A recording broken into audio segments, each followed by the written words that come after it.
really sure what to expect or what you're going to find behind the prison door. So first time we went in to prison, I wasn't sure what to expect. And we were nervous because I have never been to prison. Some of the guys who went in with us, they had, but many of us hadn't. And this is when it became real for me, what the culture, the experience was like, the people were trying to reach, who they are, and why we need to be there. So for our first time walking in, you go through all the security clearance, you walk through a giant cage, which is an electrified fence, and then through several large metal doors. You look up and there's 30-foot tall concrete walls. We went inside of a small corridor, and one of the most interesting parts of this journey into the prison was the very final door before entering into the yard. The yard is where, in this particular yard, there's 700 inmates. They had some free time. There's one last metal door with a small plate glass window.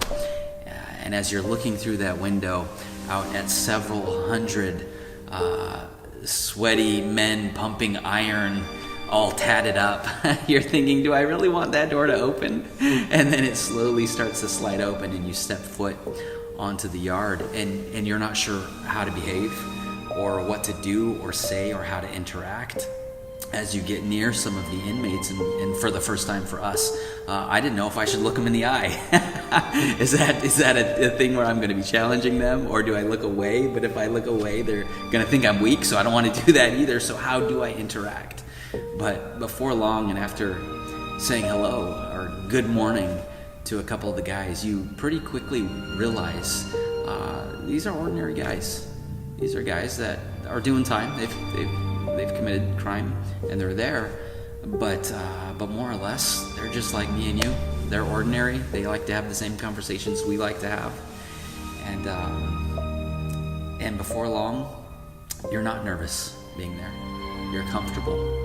And beyond that, you actually become excited to return and interact and provide hope in a place where there's not a lot of hope going on. When we decided to start a church in a prison through community freedom, one of the questions that arose was, well, how are we going to fund this? Who's going to do it? Do we pay a pastor to go in there?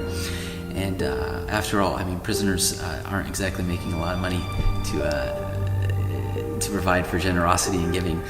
Another area we wanted to plant churches in was retirement homes. We thought, well, we're doing a good job of planting churches people can come to, but what about all the places people can't? Retirement homes, prisons.